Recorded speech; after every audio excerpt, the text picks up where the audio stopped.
Niner gang? Hope everybody's having a great night tonight. You guys let me know how you guys are feeling, man. We got some breaking news. The Tampa Bay Buccaneers, the Dallas Cowboys just finished out their segment of the wild card segment of the playoffs. So Cowboys are victorious, 31-14 over the Tampa Bay Buccaneers, and man, they just whooped some ass today. Did the Cowboys? Um, I definitely saw this coming. I think we kind of hoped as 49er fans that we wouldn't have to take a big beating going into the Super Bowl if we get to that point into the NFC Championship, first and foremost. So I think for health, the Buccaneers probably would have, they'd probably bode a lot better for the 49ers not having to be so try hard. But at least the 49ers, I think, will get tested a little bit better against the Dallas Cowboys, man. So um, let me know what you guys think. If you guys are watching the game today, I was watching the game as much as I could. And man, it was basically pathetic, man. The Buccaneers basically had no chance at all whatsoever. Um, it was over once it started, really. It was nothing like the rest. I mean, I was gonna say the 49ers and Seahawks game, but if you guys didn't watch the game today, this was basically the only non-competitive game of the wild card round of the playoffs. Every other game this weekend was pretty damn good, I think. Kind of a little more of a nail biter type game. Even the 49ers Seahawks game, it got the 49ers set themselves apart later on in the second half, but to begin with, the score was pretty tight. So Dallas Cowboys and Tampa Bay Buccaneers was basically just a complete ass whooping. But we got Jake Morales in here saying, "Hi, remember me? I sure do. I hope you're doing good tonight. Thanks for tapping in." Let me see. You know, let's get into the 49ers Seahawks a little bit. We'll talk about the matchup. I mean, one of the good things about the 49ers and Cowboys game coming up this weekend is it is set to kick off later on in the afternoon this time. I'm not a big fan of early games. I like late night games, like Sunday night football, prime time stuff, right? The great thing is the 49ers get a little bit of a longer week, this week. Well, we played on Saturday. Now we'll be playing on Sunday. So we get that extra day, a week plus 1 day. So that's really cool. If you guys would like to call in and give your thoughts, please let me know. I'll throw the link in the chat, or I'll just go ahead and do it anyways in the meantime. And if you guys have any specific comments or questions for me, just throw four flame emojis in your comment/question, so it helps me get to it faster. It helps me sift through the traffic. But yeah, the 49ers will be playing at 3:30 Pacific on Sunday at home, hosting the Dallas Cowboys. I think it's going to be a pretty damn good game, maybe a little too good. Um, the Cowboys, sorry if you guys could hear that. Got crazy kids in the background. But yeah, man, I think this is going to make for a good game against the 49ers. The Dallas Cowboys, we're moving the ball a little bit, but I think a lot of it was a lack of pressure from the Tampa Bay defense.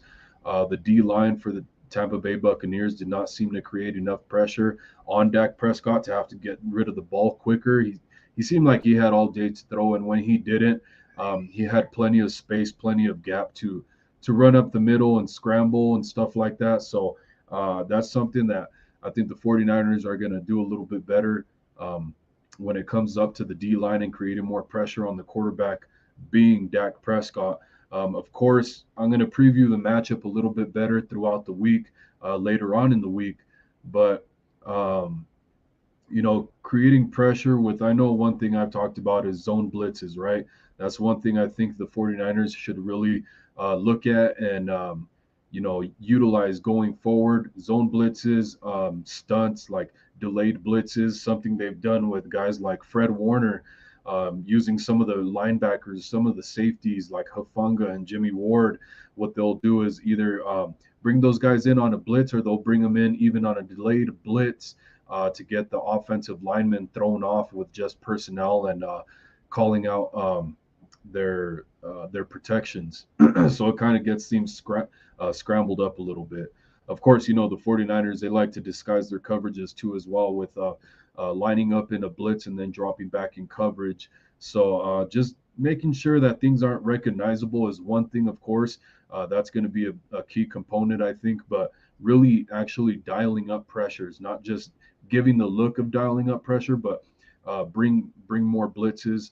I like 5-2 fronts. I know the 49ers are known to run like 4-3 type stuff, but 5-2 every now and then I think would bode really well in not giving Dak Prescott enough time to throw. And not only that, up against the run game, the Cowboys running backs have been doing pretty damn good, man. They look not Ezekiel Elliott so much, but Pollard, he looks pretty damn good, man. I saw him shedding some tackles today, where it could be poor tackling, but at the same time, he's getting it done. So just give him a little bit more competition to start out with. Um, you know, One guy I've been seeing brought up a lot lately that I've been talking about is Drake Jackson. Why he's not active on game day, I do not understand that at all whatsoever. That whole thing is just super weird to me. You activate guys like Tevin Coleman and Janoris Jenkins, who probably will not play a role at all whatsoever, when you can utilize a guy like Drake Jackson in the lineup for rotation, not just rotation, but on sure passing downs like third and long. One of the reasons, the excuses that the 49ers and a lot of people that watch film, a lot of people that really study the game, everybody talks about, the reason they don't want to activate Drake Jackson is because he's a little bit more of a liability when it comes to the run game. But like I'm talking about, man, when you put up like a 5-2 front, 5D lineman on the line, he can be the defensive end outside of Bosa, opposite of Bosa, and just to contain the edge, man, because this dude is super athletic, super bendy, super quick, super agile, man. So if he can't stop guys in the run game as well, that's what those defensive tackles are for, man. And that kind of brings up another great point about a guy like Javon Kinlaw, who's been utilized as of late, right? He hasn't been a key component for the 49ers for a long time because he's been out with injury. And even when he's healthy, he's almost a liability because the 49ers have to activate two guys. When it comes to Kinlaw, you're having to activate 2 for 1 instead of, with Drake Jackson, it's just him. Because what I'm saying when it comes to that is when you're activating Javon Kinlaw, when he's active on game day, you have to rotate him so much in and out of the lineup to keep him fresh that you're having to have another defensive lineman picking up the slack for him. Um, Drake Jackson is a young guy that hasn't really been a liability when it comes to health. So that's just something to look at, something to talk about, a conversation to have.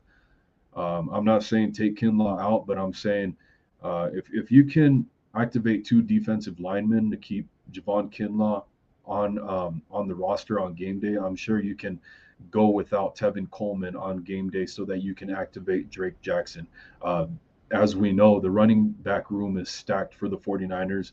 So that's just all the points I want to put together towards getting my guy Drake Jackson out there on game day, man. It pisses me off. I've been talking about it for weeks. This is the time when he should be getting reps, if nothing else. And now other people are starting to see it. Bigger people in the industry when it comes to 49ers content are kind of really pushing for it, and I'm glad to see it. But I wish they would have been talking about this earlier, and quality control type stuff, getting that done sooner, like I was trying to get done. 2.0 says, I feel like the Niners would have easier road if they got the 3 seed instead of 2 seed. We'd likely be going to Minnesota this week. Dallas would be going to Philly. Maybe yes, maybe not. Maybe not, man. It might bode well better for the 49ers this way around. The Cowboys, they have to travel.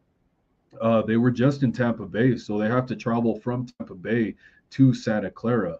So not just the trip, but now the Dallas Cowboys are gonna have to come play in the elements, and their coach is over there. Mike McCarthy. He's talking about how he feels this team is really built to play anywhere. Yeah, we'll see about that, man. We're gonna have to just wait and find out. I think they're so used to playing on that turf in a dome. They're kind of prissy, kind of spoiled when it comes to that, in a way, just to kind of taking the elements out of it. And now when they come to play the 49ers on real grass and in the elements, depending on, we'll see if it's going to rain this coming weekend, in that divisional round at home for the 49ers. We're going to have to keep an eye out for that.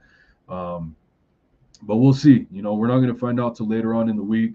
Even day of forecast, day before forecast, they're not always correct, as we saw with this last game against the Seahawks. It wasn't pouring down rain, like it said earlier, like it was in the week, that it was going to pour down rain. But I don't know, man. That's tough to say. Maybe the Cowboys would give the Philadelphia Eagles a better matchup than the Giants do. But I think, and congrats to the Giants. They got it done, man. I called that. I've said the Vikings are complete pretenders, but I think the same of the Cowboys and the Eagles. So we're going to have to wait and see for that. Not only that, I feel like the Giants are built for the playoffs, man. This is the way you want to build a playoff team. This is almost like the way the 49ers were built in 2021 last year, right, in the playoffs. Little more dynamic when it comes to the playmakers, but good defense, good solid defense, good solid run game, right? You can travel anywhere and just beat people up. You come on hot towards the end of the season, but like more in the playoffs, right? So I think that's what the Giants have going on for them right now. Is as long as they can minimize their mistakes and play good, solid playoff football down in the trenches and keep it there, they can stay in the game with anybody, man. Outside of the 49ers, I think. If I'm being honest, I think the 49ers would just score too many points. As good as the Giants defense could be, I think the 49ers would just score too many points for the Giants to keep up with. But when it comes to playing their division opponents, the Eagles and the Cowboys, knowing them offensively and defensively would bode well for the Giants and the way they are built to just beat up on these teams that are, like I said, I feel like they are pretenders. I have thrown the link in the chat if anybody would like to call in and give their thoughts about the whole situation going on right now with the playoffs, the 49ers, the Cowboys, the whole playoff weekend, man, because it was a pretty damn good weekend of football, man. I'm going to be honest. This is what I love about playoff football is, it's one time slot. Two teams are playing in one time slot, and that's the way it is all weekend. So you get a chance to watch every single game. I love that. So let me know what your guys' thoughts are. Jake Morales, I don't know. I don't know if he's talking to me, but he says, "What is your favorite team?" When we're talking about football, man, there's one team and one team only. It's the 49ers, man. It is, that's what it is. Niner gang, as Jesus M says. And he says, how did the Cowboys look? Like I said, this is partially why I was making it a point to watch the playoff games this weekend, right? Get a good look at our opponents. The Cowboys, they didn't look great. I think it was more the Buccaneers looked worse, and they were just getting thrown around like rag dolls all over the place. They couldn't get anything done offensively. There were a couple things I wanted to bring up. Was Jason Peters, Pro Bowl left tackle for the Cowboys. He went out with a hip injury. I didn't see him return. So that's going to be something to look for, guys. Can and will the 49ers attack the offensive line at their left tackle spot of the Cowboys? So again, Jason Peters, Pro Bowl left tackle, out of the game with a hip injury. As far as I saw, he did not return. We're going to have to wait to see later status on the injury for the Cowboys. Another guy who left the game, but he did come back at some point, was Micah Parsons. So we'll see how he's dinged up. We'll see about the injury reports. Because Jesus M, he asks the question here, how did the Cowboys look? I will say this, man. When it comes to the kicking aspect of the game, they are completely off, man. They got no answers when it comes to field goals. They had 4 touchdowns with no extra points at all whatsoever. Their field goal kicker could not make a single extra point. He missed 4 of them the last time I saw. I kind of stopped watching towards the end there because I was taking care of some other stuff, getting ready for the show. But yeah, man, the field goal kicker for the Dallas Cowboys did not make a single. He did not make a single extra point after the touchdowns for the Cowboys. So that's very interesting, man. They're going to be touching the free agent market, I'm sure. Towards the end of the game, Mike McCarthy ended up just going for it on 4th downs, man. But we got our first caller of the night, Mr. David McNiner. I think he changed his name to 1 second.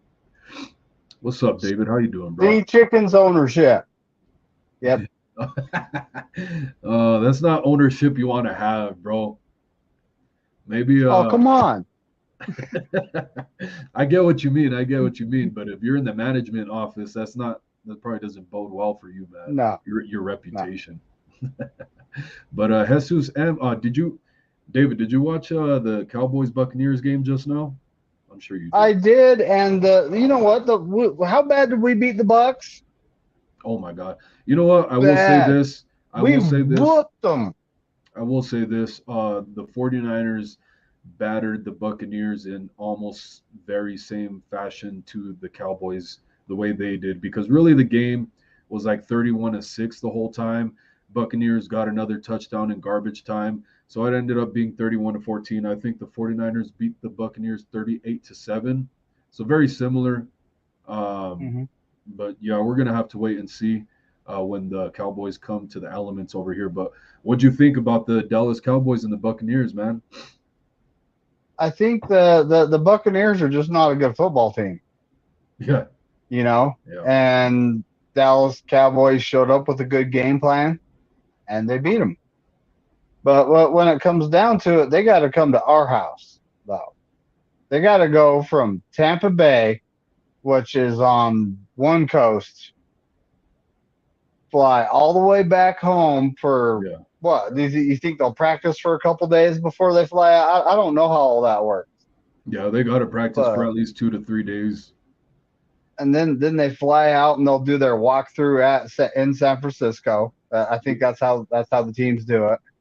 Yeah. And I mean, either way, they're not going to be at home, you know, and they're going to be changing time zones 3 times by the time they make it to us. Yeah. They get a little taste of the medicine the 49ers had to take in the playoffs last year. That's the truth. Yeah. It's the truth. We had to go to what? First Dallas, then we had to go to Green Bay. Green Bay in the elements. Then we freezing cold. You know, just 4 hours Levi South, you know. Yeah, I don't want to talk about that game. Well, that's part of the reason I say that the Dallas Cowboys should be getting a taste of the little bit of medicine the 49ers got in the playoff run last year. And I think that was a big part of the reason the 49ers are so beaten and battered in the NFC Championship last year. If that's not the case, I think the 49ers win it all. But, you know, hey, they did it to themselves. They didn't win those games earlier in the season. Almost went that way this year as well. Probably that CMC acquisition turned everything around. And then, of course, the defense getting acclimated with each other after losing Mosley. So, you know, well, when it comes down to it, you know, last year we had Mosley and Ambry Thomas when we went into Dallas and beat them in the playoff this run. Year, you know, this year we don't have Mosley, unfortunately. I wish we did. Yeah. But we do have Travarius Ward, who got beat this last game, and he's going to be looking to prove something. Yeah. Diamador Lenore actually played pretty good football against the Sea Chickens. So, you know, he's stepping his game up. Like I said. I mean, we got Gibson at safety instead of Ward. We have Hufanga instead of Tart. You know, that's just on the defensive side of the ball. The offensive side of the ball, there's a big difference in CMC and Brock Purdy. They make a big difference. Yeah, yeah. So we are a better team than we were last year when we walked into Dallas and beat them. Yep. Better at the most important position, which is quarterback. Way more dynamic. And I think Yep. that's something that's very clear to see when you look at the Buccaneers and Cowboys game. I just think we're past the Brady era. I think that's it, man. Like, he's not mobile, at least not mobile enough. Maybe he can jog around a little bit, but this is just a different era of football. If you can't, if you're not dynamic enough, if you're not versatile, you can't be at least a little quick, a little mobile in and out of the pocket. I think it's past your time, man. Brady, it's time to go, bro. You're just gonna look even worse next year unless you come to a team like the 49ers, which is probably not going to happen. Dude would have to take like a $1 million contract or something, if that. Yeah. But Uh, how do you feel on that, though? How do you feel on the mobility? Like, I think it's past Brady's era. We're in a different age of football where all quarterbacks are going this way and all defenses are too versatile for this. They got that down pat. well, when it comes down to it, what the football nowadays, you seem to need a mobile quarterback to be able to do anything. Yeah. And I mean, Tom Brady, he gets the ball off fast, and Yeah. he's always had a good O line, which Tampa Bay did not have this year. And they were straight up, they got taxed pretty hard by the Cowboys. Yeah. So, I mean, last year we beat him with Jimmy G and his limitations. Uh, And this year we have Brock Purdy and his upside. yeah. And Brock Purdy, his poise in the pocket, he don't have happy feet. He can feel, he'll feel the pressure coming and he'll roll out. He'll extend the play, which is an absolute nightmare for the defensive backs. And their defensive backs are overrated. They're not that good. The Dallas Cowboys pass rush is pretty good, but we have a better offensive line than Tampa Bay does. Probably better offensive scheming, better weapons. You just dump off screens, get that D line gassed up of the Dallas Cowboys, stuff like that. Quick slants with Debo, utilize him in route running as well. That's one thing I want to see. Quick ins, quick outs, quick slants, maybe even a deep shot. That's something he was really good at last year that people seem to forget about was 50-50 balls. Debo always came down with it. I think 5 out of 5 times. Um, but Jesus M says Drake looks overmatched on the line. He's talking about Drake Jackson. That's somebody who, when we're activating guys like Tevin Coleman and Janoris Jenkins off the practice squad, but you don't have Drake Jackson, who I think is a very good guy on the on the end of the line. He's not activated on game day, but those guys are. I don't understand it. Well, I don't think this guy watched the game because Drake Jackson was inactive. He wasn't on the field. Well, So how no, does he look slow it's and telegraph? it's a question I asked earlier about Drake Jackson. I don't understand why he's not active on game day. And so Jesus talking about prior games is saying he looks slow and telegraphs moves. I could understand the telegraphing moves. He's not the greatest pass rusher, but his athleticism gets him there. He is super quick, super bendy. He bats down passes and stuff like that. Like, he's a difference maker, and he adds to the rotation of defensive line. Where Yep. I don't understand, like, if you're activating Tevin Coleman on game day, we don't need any more running backs in rotation. If anything, we need to get And JP Mason more reps. I believe I actually left a comment down there for this gentleman, Okay. letting him know that Drake Jackson was inactive for that game. Yeah, I But need I mean, the dude leads the league in batted passes. So what's this guy talking about? Yeah, Jesus. I'm sorry, man. He's a rookie. He's gonna be a lot better next year, but he's doing really good right now when given the opportunity. He was tied for most sacks by a rookie, and he almost got no reps with some of the guys who were drafted like in the first round. But we got Jaguayo in the He's calling in right now, so I'm gonna let him in real quick and give his thoughts across. Jaguayo, welcome, man. How you doing? I'm doing pretty good. How about yourselves? How are you guys doing? Right on, man. Doing good. Little worried. I'm not gonna lie. Unfortunately, I hate to say it, but the Cowboys look pretty good today. I think they're still gonna get exposed, but you know they can score. So I don't know. We'll see. I mean, I think that we're just gonna run at Micah Parsons. We just run at him. Yeah, That's what we did last year, yeah, and we're a better running team this year. We CMC is the guy that really boosted our running attack. Plus, he can get the ball in space, uh-huh. and I think that our defense is better. You know, overall, I think we're better. Yeah. And you remember that Bosa didn't even play in the second half last year. You know, and we still pressured That's Prescott. true. I forgot You know what about I'm that. saying? Great And point, so, man. yeah, and so also our offensive line has been playing better. You know, the thing about it is that the Cowboys have gotten better as far as experience, but we've already been through all the wars. You know, like the Yeah. young core of guys, like the ones that lost the Super Bowl.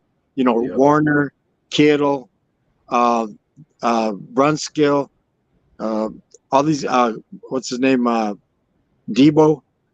All Debo. these Yep. guys are hungry. You Yeah. know, and I Yeah. just Yeah, think that they're. Oh my they know goodness. what the deal is. You know, they know what's expected. They know what they have to do, and I think we're gonna take it to them. Hell yeah, I think so, man. You're right. Trent Williams wants to win one. CMC, he's getting his first crack at it, man. So he's got to be hungry for sure as well. I forgot what I was gonna say. Something about oh yeah, Bosa. So you brought up a great point about running at Micah Parsons. A lot of teams they try to do that against Nick Bosa. This is the time to give them a little bit of their own medicine with running at a guy like Micah Parsons. And I'm curious to see who has a better game out of those two guys as well, man. I think Bosa's gonna have a better game. Oh yeah, Um, you know, because he's improved so much, and I think, like I said, when I remember when Philadelphia played the Cowboys, they ran at Parsons. He didn't do nothing. He didn't do anything. he can't. He's He not big can't. enough, man. He's not big enough. He's not Yeah, strong he's enough. not. Bosa just he's just strong against the run and the pass. You know, when Oh yeah, pass rushing. So also, you know, I noticed that Tampa Bay, they're just an old team, dude. They're yeah. just slow. They're linebackers. Like linebackers are so slow. I was tripping out on what's the name, Devin White. Like what happened? Like you right? Yeah, yeah, And Fred Warner and Aziz Greg Greenlaw. and Greenlaw, they're not yeah, gonna let that. They're not gonna let that go right there. Like when they do the pitch to the running back, they're gonna close in. They're gonna close in. I don't know what happened with Tampa Bay, but they did not look good. And you're yeah, right, Brady. I think that's it. That's it for Brady. yeah. That's it for Brady. The era is over, man. You need some type of mobility in this day and age. He ain't got no legs at all whatsoever. I So forgot what. I got to give a quick shout out, and this is the Noah or Okay. Squabo says that is a Seahawks content creator paying a bet wearing a cream pie on his face. See that in the picture there? Okay. Oh Yeah. yeah. Right on, right on. Hell yeah. We got a couple guys backstage. I'm gonna try and hurry up and get through some of these comments. But Jiguayo, I forgot I was gonna ask you something, man. But if it's all right with you, we're gonna get the next caller up. All right, man. Hey, you All right, guys brother. take it easy. Let's go. Let's go and let's beat these Hey, Cowboys. thanks for calling in Yeah, for again, man. sure. Right, Great right, to hear from right. you. Good night. Take care, brother. Later. Corey Davis is up next. We got my boy Corey Davis. How you doing, man? I'm good. How y'all doing? Doing good, bro. How do you feel about the matchup now that we know who we're facing off against in the divisional round? Listen, like I told John Jay, I'm excited about it. I'm ready Oh yeah. because I'm ready to talk mess to this Cowboy fan. Ready to I'm put the ready. smackdown on the Cowboys. Yep. Yeah, that's why I asked they're- you. So are y'all ready for the? I thought that was my question. Are y'all ready for them Cowboys? Shit. At home, on a hot streak that the 49ers are on with the dynamic, hot young quarterback, and I mean hot as in his play on the field, not as in his his body. But yeah, man, with the dynamic playmakers we have, I know the defense will probably give up some points. They have been doing that lately, and Dak Prescott, he has that mobility. He's got a good arm. He has a really strong arm, man. I saw the zip on his passes today, and Yeah, yeah, it looked pretty damn good.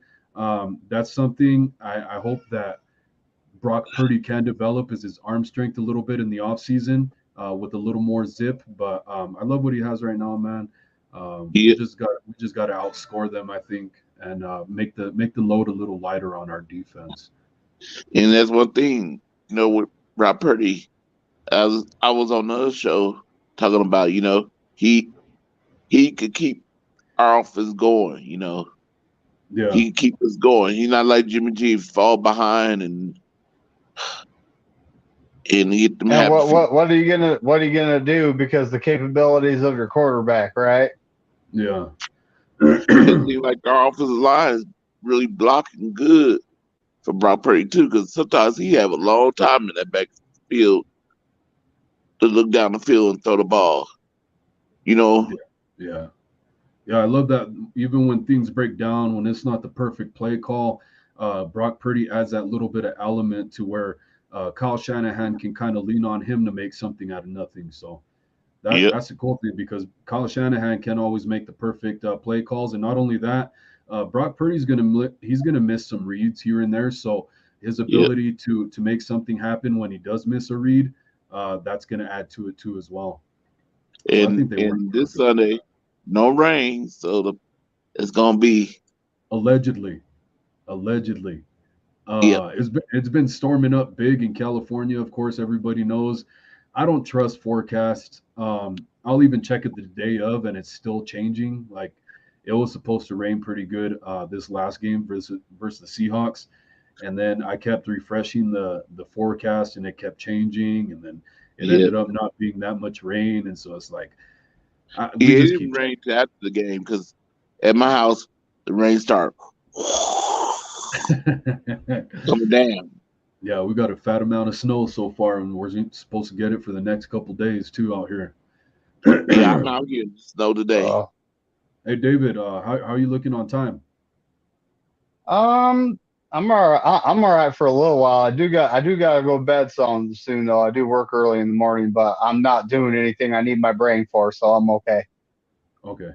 All right, we'll give David a couple more minutes before he has to go to bed, and then how about yourself, Corey? We got John Jay backstage. I'm good. Yeah. Okay. So we'll give you guys a couple more minutes, and then we'll bring John Jay in afterwards. We'll see which one of you guys taps out first. Jesus M says Giants are underrated on defense, but offense suspect because of Daniel Jones. Um, that's what I'm saying, man. They're built for playoff football. They're not going to light you up when it comes to the pass game, but they have a really good, strong run game. Overall, their team is super physical. They can just outmuscle teams, kind of like the 49ers have done in the past, the way they were built in the runs that they've had, even when it comes to defense. So, I think the 49ers would be too much for them, but I think they can handle a team like the Cowboys or the Eagles. So I feel like we'll be facing the Giants in the NFC Championship. Um, 1 week at a time, buddy. We got the Cowboys coming to town. but like he said, though, Yeah, I agree the offense for the Giants is suspect, but I think that's just because they're not going to light you up on the scoreboard so much, but they can keep up with you. They can make some plays happen, especially Daniel Jones. He's pretty mobile. He can give the 49ers defense a couple problems and by converting some third third downs with his legs if nothing's open downfield. Go ahead and give your guys' thoughts if you want. I'm going to go through some of the comments, see if I can yeah, find. yeah. That's the only thing with what's his name? He could. Oh, you talking about Daniel Jones? Yeah, Daniel Jones. Yeah, he's mobile too. And we had to worry about him running the ball. But it is about playing your spots. Make sure you hit a quarterback. Yeah. Treat him like a running back. Exactly. You know Treat what? him like a running back. When You know he's what? on scramble, get him. You bring up a great point, Corey. Something that we had problems with against the Raiders.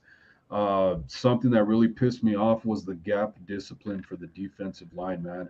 No matter what quarterback we play from here on out, they are all mobile. So for the defensive line, no matter who we play from here on out, gap discipline is a huge key for the defensive Yep. line and the defense overall.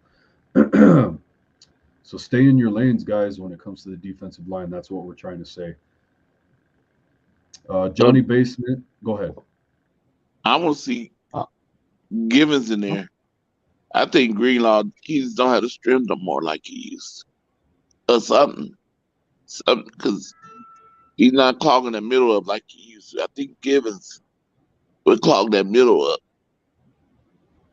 I think it should be Givens and Armstead in the middle. Givens and Armstead.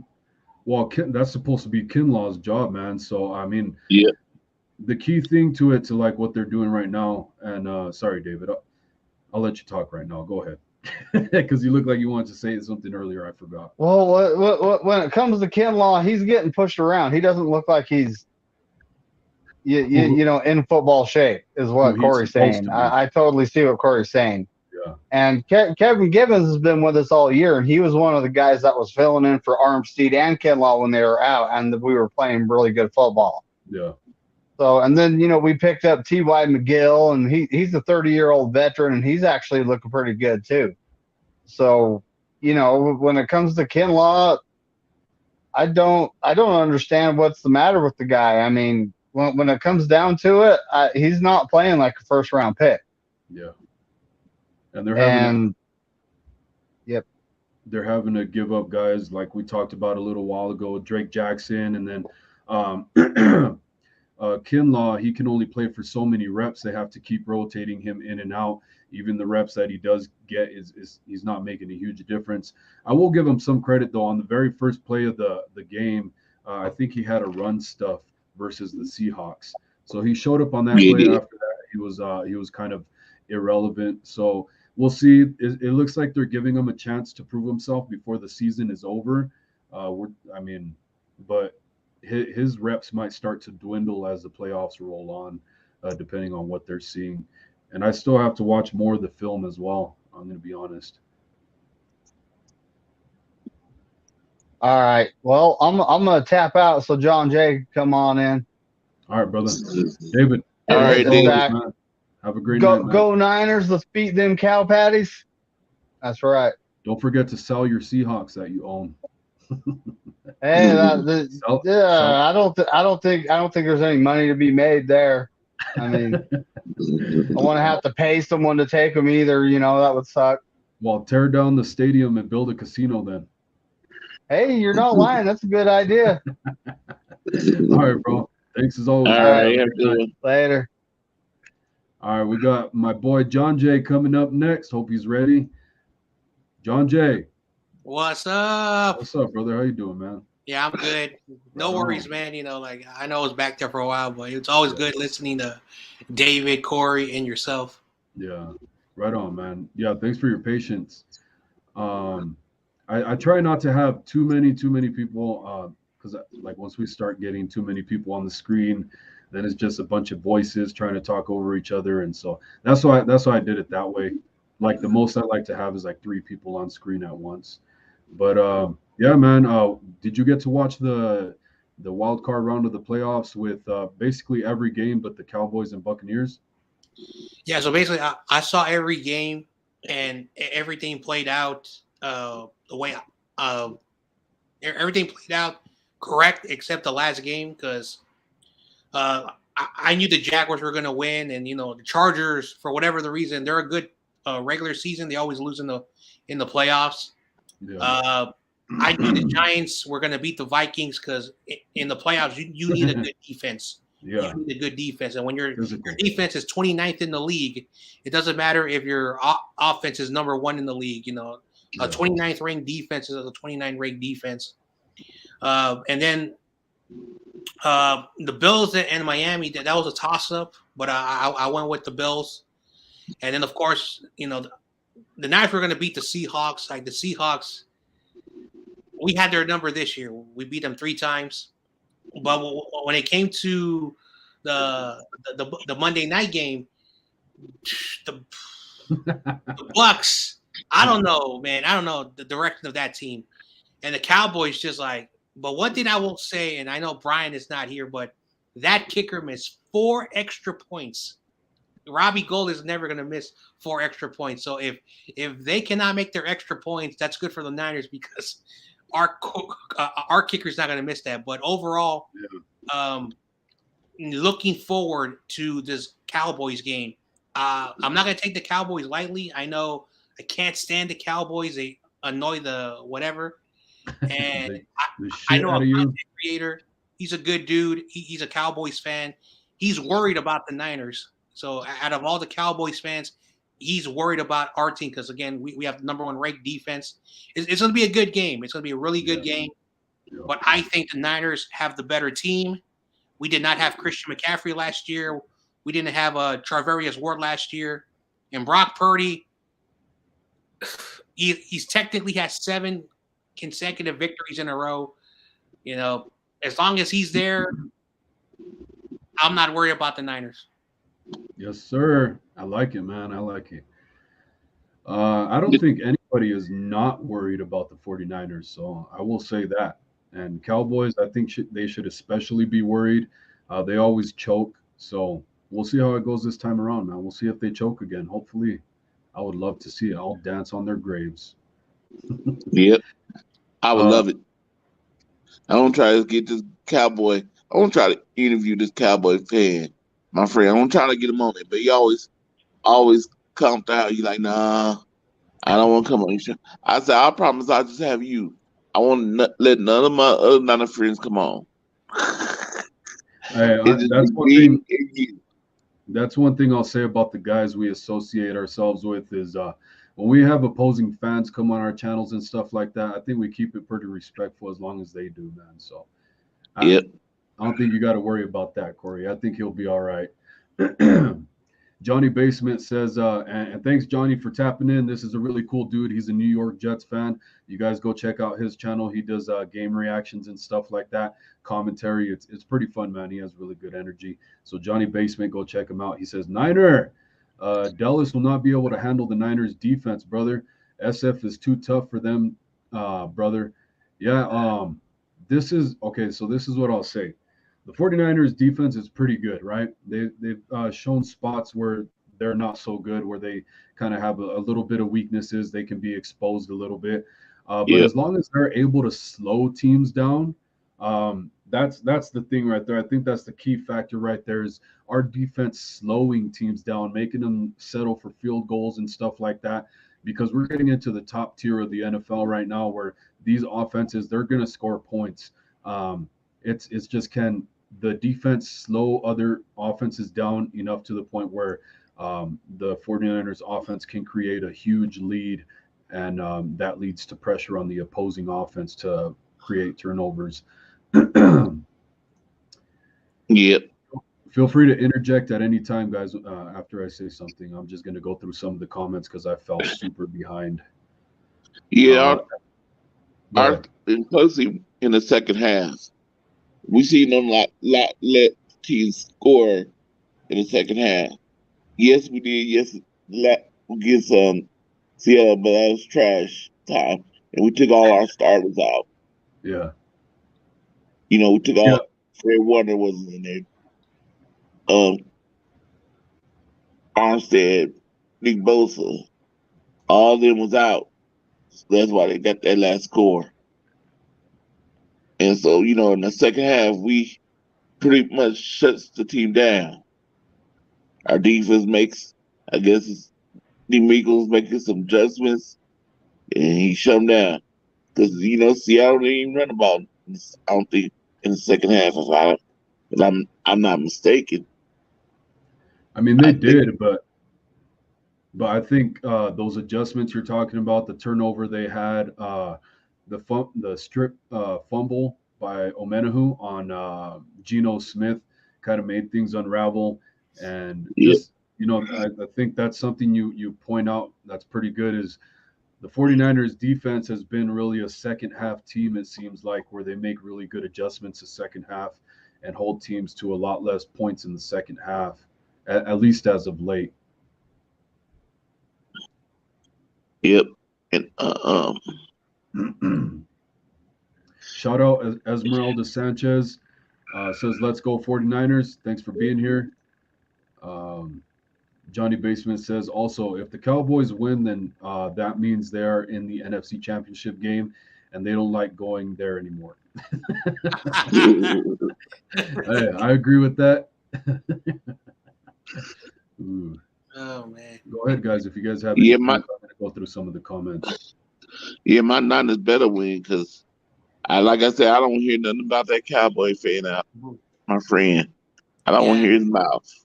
And also, Corey, we have a mutual friend who's a Cardinals fan, and he's already saying that he's gonna come at us if we don't win. Yep. Johnny Basement says, as a 4 decades Jets fan, I've never seen 4 missed extra points in a game.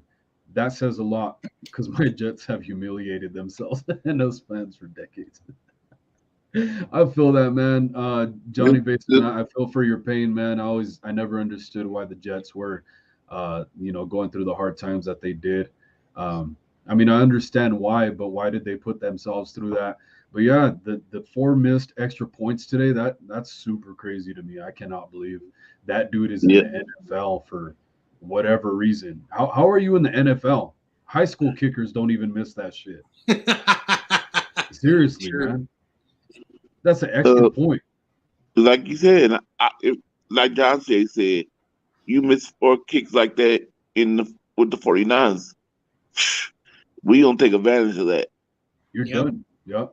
I know, Go ahead. Yeah, because say say they're even kicking 3 points and they miss those. We got good field position, so that's the reason why I was the Cowboys should have 35 points, and even though 1 point is not a big deal, but when you play against the Niners, you have to score points on us because we're going to score points back at you. Like, one thing about Brock Purdy that I agree with David is that since Brock Purdy has taken over the starting job, we've been averaging 4.5 touchdowns per game on the offense. Yeah. So the Cowboys, any type of missed field goals, extra points, whatever, the Niners are going to go down the field for whatever the reason. I think the Niners had 5 touchdowns total against the Seahawks. So, yeah, they cannot, play like that. And that's the reason why, and again, the Buccaneers, they look so bad that, yeah, of course, the Cowboys are going to look good. But let's see what they can do against this number 1 defense. And I think 2 or 3 losses of the Cowboys were against top 5 defenses. So they cannot beat good defenses. So that is also a really good stat that no one is seeing. Yeah, well, coming into this game today, Dak Prescott had 11 interceptions to 7 touchdowns, I believe it was. Mm-hmm. Or in the past 7 weeks. It was something like that. Yeah, in the past 7 weeks, Dak Prescott has 11 interceptions. So it's just a matter of the Buccaneers just didn't put pressure on him. Their defense overall didn't do it. So we're just going to have to see how the 49ers match up with him. A lot of disguises, confuse him, don't give him the same looks, and rush more than 4, man. I think that's really what it's going to come down to. Albert Soto says that defense gave no pressure to Dak, and our run game is going to be the key to the game. They could really stop Tampa run game when they did run the ball. Yeah, they really did, man. So it's have a vacate, bro. Mm-hmm. Nope. Yeah. Well, yeah, if you can't pass, you can't run. If you can't run, you can't pass. It works in tandem, man. So Tampa was That's what they did. The Dallas Cowboys made Tampa Bay into one. I'm trying to think, like a one. What I'm trying to say, one. I can't think of the word I'm trying to think of. Oh, Say it again. Made them to one. One. One-dimensional. Yeah. One-dimensional. Yeah. Yeah, They made exactly. them See, one-dimensional. the 49ers. The 49ers had the same problem when the season started. Was our run game couldn't get going worth a shit, especially once Elijah Mitchell went down after the first half of the first game of the season. And so we couldn't get no run game going, man. And then we were having success with Jimmy Garoppolo passing the ball all the time. And so all the fans were like, at least myself, I know I was one of them. I was saying, you need to open up the run game with the pass because the run game ain't working. They're stacking the box. The defenses are stacking the box. And so that's why our run game isn't doing anything. So dare them to stop the pass. And so the 49ers started having success with the pass game, gaining more confidence in it, started opening up the run game a little bit more. And of course, CMC opens everything up even more. So that's kind of like what the Buccaneers can't open anything. They're having trouble everywhere. 559er says, I like the rivalry with Dallas over a matchup with Brady. Go Niners. Yeah.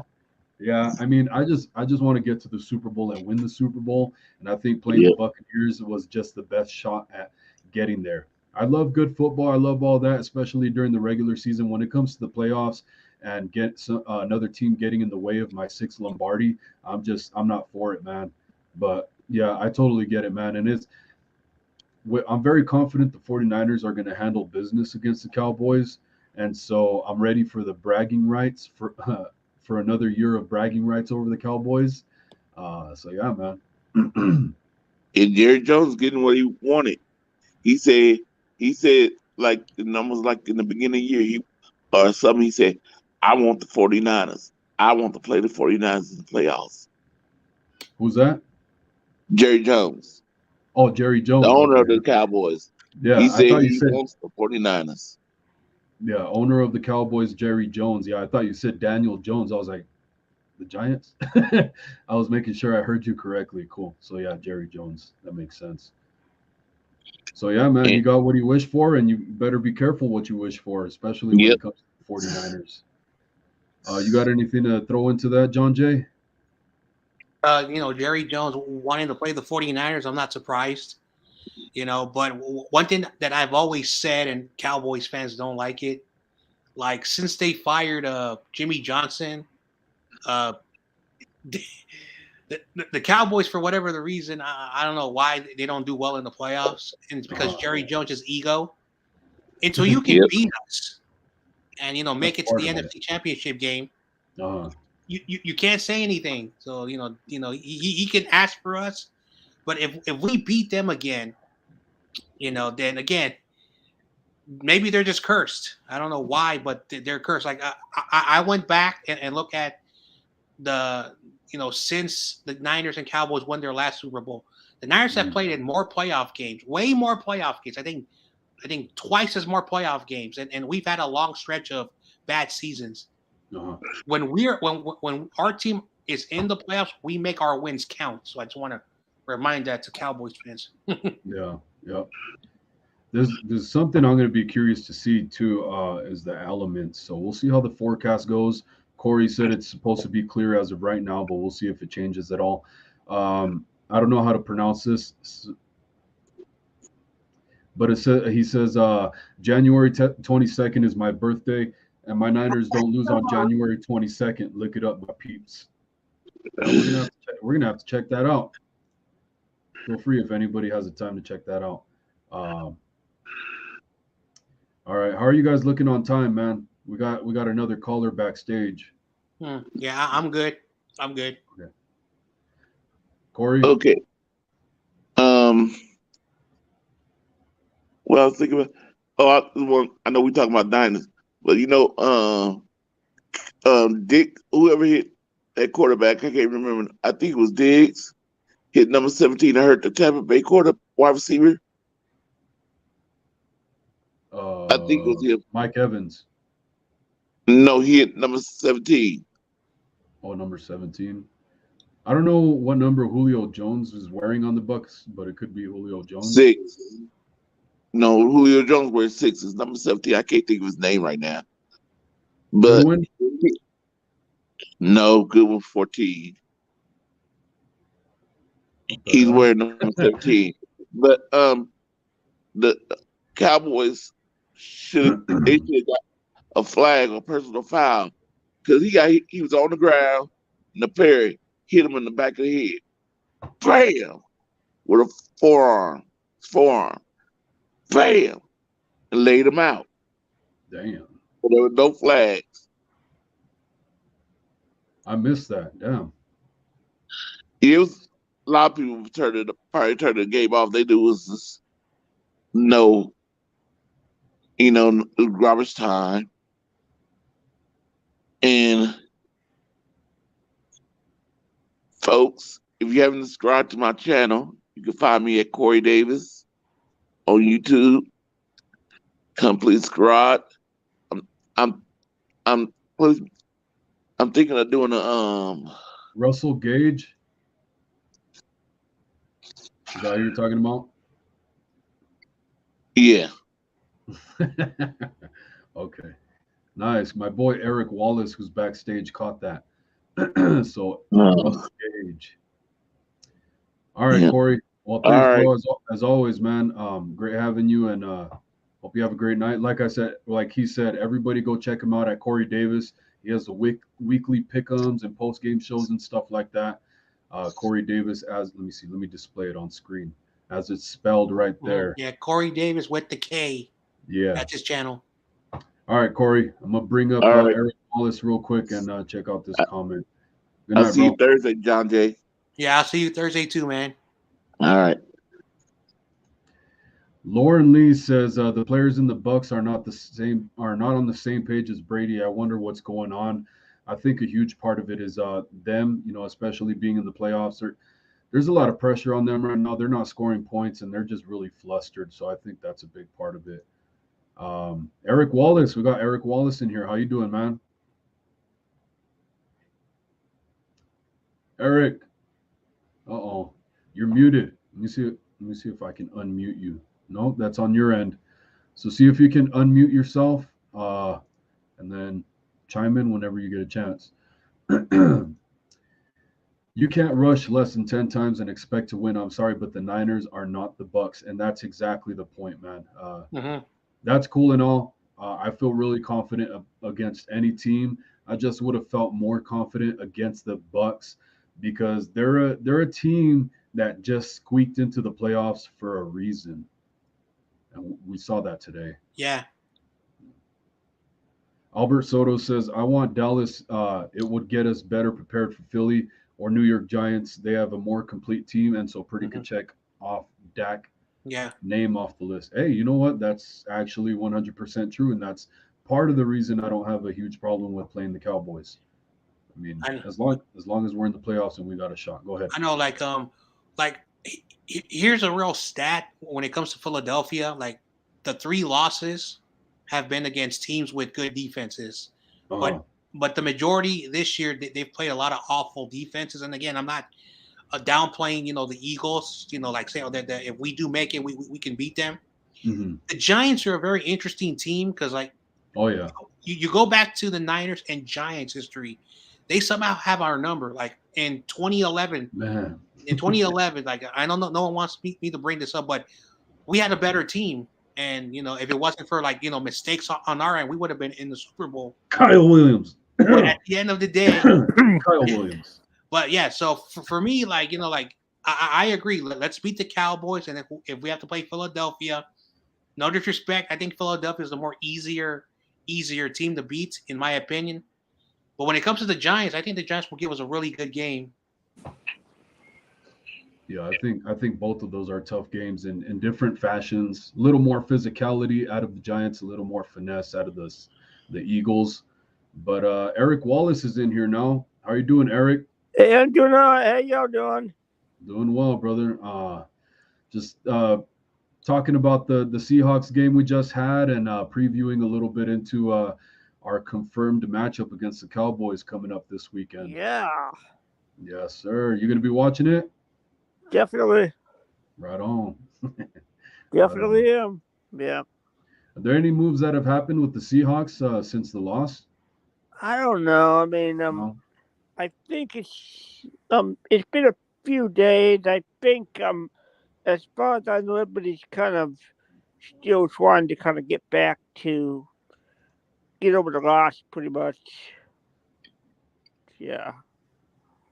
Yeah. Yeah, I feel you, man. It's tough, Yeah. man. Trust me, we've been there, especially in this past decade. We've been Oh, very yeah. close, and we get let down every year. Yeah.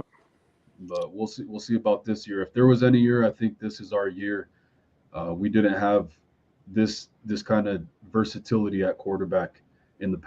past with Jimmy Garoppolo. So Mm-hmm. we'll Yeah. see. I mean, Even Colin Kaepernick, I had huge question marks about Colin Kaepernick. That kind of proved to be correct. yeah. I think if we had Alex Smith as quarterback, he would have added more stability to the offense, and so I think we would have won that Super Bowl against the Ravens. But yeah, Yep. And then I think probably with Alex, he would have probably if Alex would have been your guy, I mean, that entire mess might not have ever happened. The whole thing with the whole kneel down yeah, situation. yeah. Yeah, yeah. I mean, but yeah.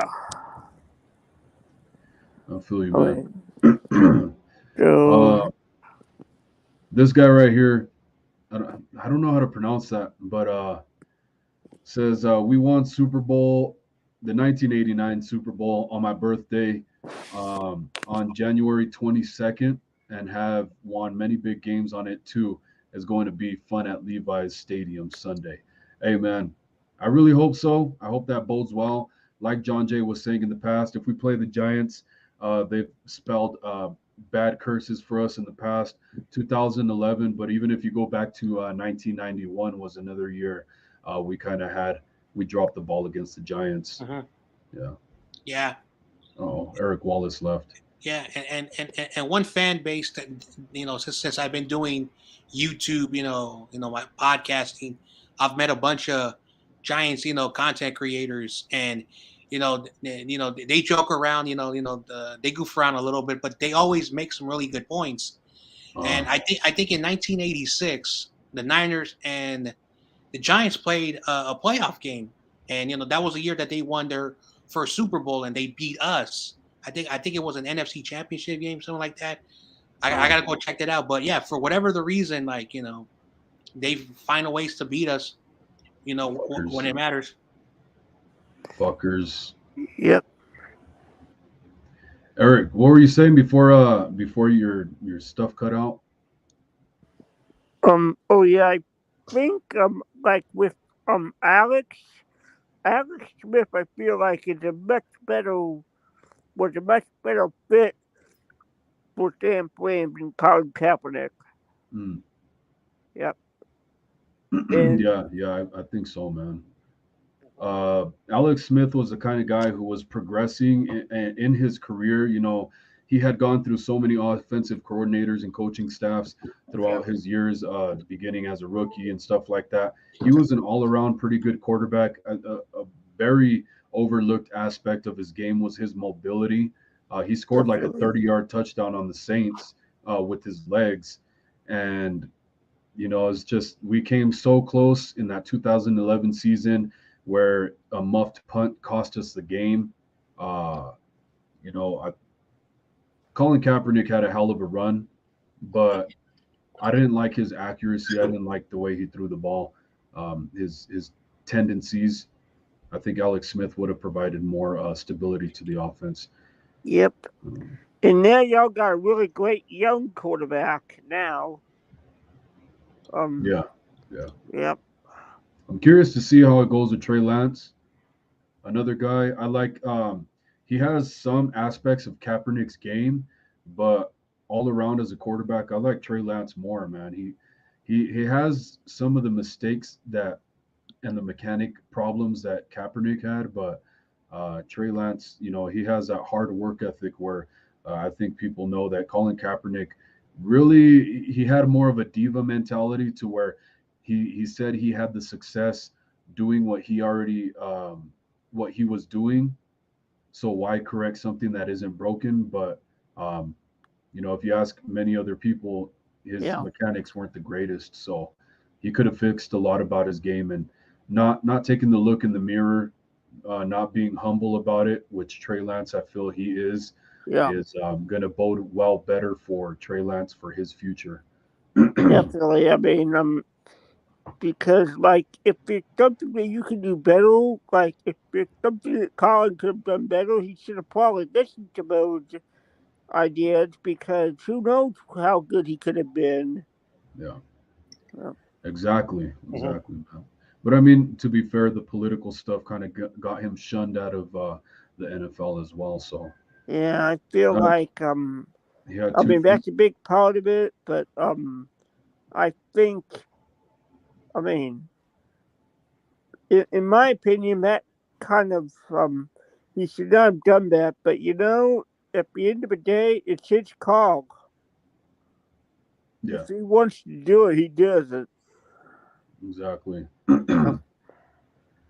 Yeah, I think he had two things working against him, both the political side of what he did, the repercussions that the NFL had for him, kind of what do they call it, blackballing him, and then to top it off, he wasn't willing to correct his mistakes.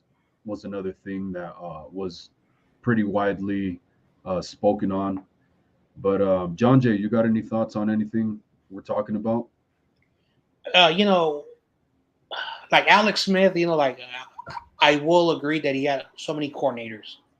Yeah, Uh, and he did get hurt 1 year. Uh, but when he had the right coaches, he really finally performed at the level. Unfortunately, he got a concussion. Harbaugh went with Kaepernick, and they never changed. yeah, What the Niners have won the Super Bowl with Alex Smith, I don't know. I'm not going to say yes or no. yeah. At the end of the day, when it came to Kaepernick, and I've said this a million times to so many people, I personally do not care, what your beliefs are outside of football. That should be private. That should be your stuff, and I don't care if you're on the field and you're playing football. You're being paid lots of money. Play football. All your personal stuff. I agreed. What he was doing. Respect him. Give him his props. What he was doing, but when he was playing awful, he played awful. Yeah. It was true. And again, and I was probably one of the most objective people when it came to Kaepernick.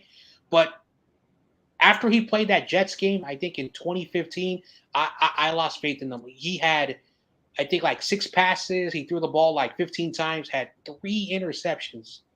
So after that game, it really shows you that, like, if you felt that you were a really great quarterback, good quarterbacks don't play like that, even with very Yeah. little talent. Even the good quarterbacks that have very little talent always find ways to play really good. So that's when I lost, my respects for Kaepernick because of how he felt that, I'm better than everyone. He had this mentality. I deserve to be paid this much money. And he still has that same mentality. He says that I'm still worth this much money, and if no one pays me, the entitlement that this kid had. Yeah. Everybody that's in the comments, please throw four flame emojis in your comment slash question if you could, so I can get to it faster. Um, this guy says, I'd love to see Jackson. He's talking about Drake Jackson have more plays. He's dynamic. Charles Haley like caliber player. John Jay, I don't think I got your thoughts on any of that yet. We've been talking about Drake Jackson. I think he should be active on game day, especially now going against these mobile quarterbacks like Dak Prescott. There's no reason why he should not be activated over Tevin Coleman on game day. Janoris Jenkins, I can understand that a little bit more to take some pressure off the secondary. But Tevin Coleman, we don't need you right now. JP Mason's not even getting any touches. So, you got any thoughts on that, John Jay? Yeah, like I've been asking D'Amico, and again, I know he doesn't know who I am, but I've been saying, why is he not playing more? I was looking at his snaps per game, and he's barely playing 15% of each snaps for whatever the reason, and he's still producing. What could he have done if he was doing like 25% or 30% or 40%? Yeah, so sorry, go ahead. I want him to play more. I really do want him to play more. Yeah, man. So we'll see this week. That dude, like you said, man, when he's on the field, he produces. He was tied for the most sacks by a rookie, even though he was getting, like you said, like 15% of the snaps, like basically nothing, with almost no snaps. And that's not even counting the batted passes, catching up with the mobile quarterback from behind when somebody's scrambling out of the pocket. He's super athletic, man. He's super fast, super agile, super bendy, super long when it comes to his wingspan.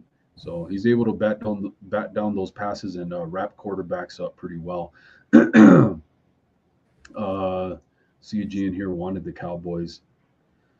Let me see. Rob D. Arden here says, "What's good, Wolf? The 49ers are going to flip the Dallas Cowboys like we're looking for mushrooms." I like that one. Like I said, everybody, please throw 4 flames in your comment/question. I'm going to get to those first. And let me see. Raphael 5629ers in here. He threw the 4 flames in it as well. Says, "What's up, Niner Gang, Wolfcast, and everyone? What's up, bro? Hope you're doing good, and thanks for chiming in. And everybody, please don't forget to like and subscribe, please. I would really appreciate that. I need to get to 1,000 subscribers at least as soon as possible. I'm at about almost 350 right now, and really need to get to that 1,000 mark of subscribers. Really need some likes on the videos as well, so that my videos get out there to a broader audience.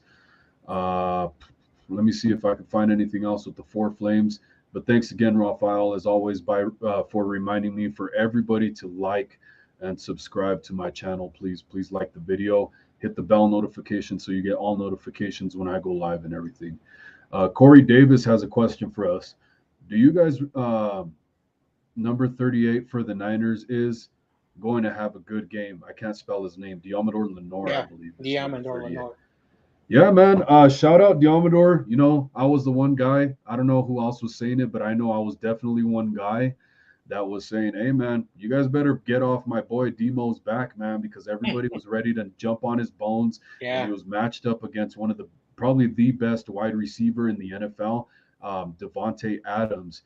And, you know, way bigger in stature than Diamador Lenore is. Diamador Lenore was stuck to him on coverage, having a few pass breakups, having a shit call by the refs who actually reviewed the play, clearly saw the ball touching the ground, and still ruled it a catch. And yet everybody was so quick to jump on my boy Diamador Lenore. I said, I hope he gets an interception this week so he can shut everybody up.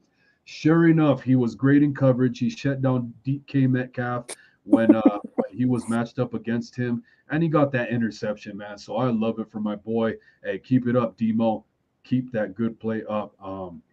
And you know what? Now another guy, Mooney Ward, might be getting exposed a little bit.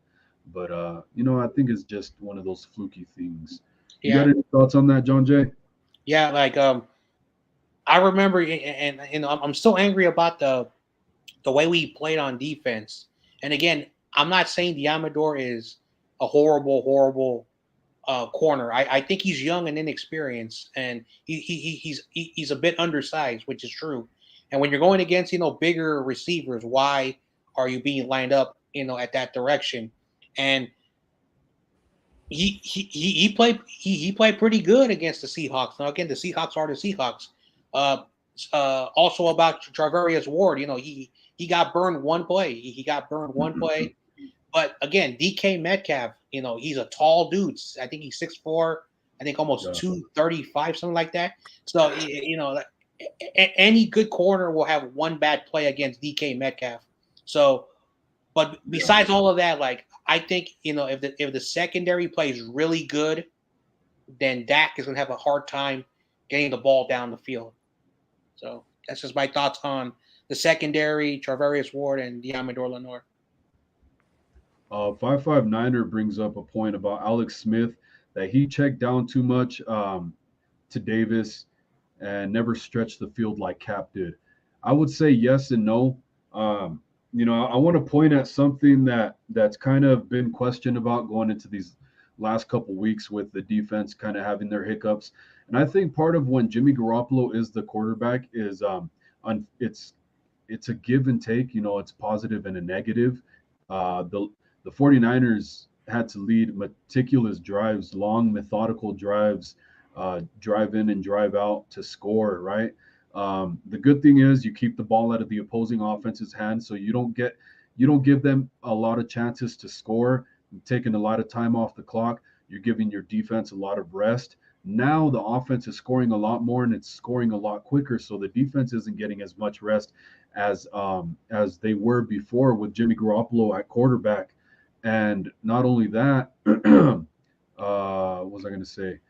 The time of possession, the opposing team is getting more time to possess the ball, more chances to have the ball and have a chance to lead a drive.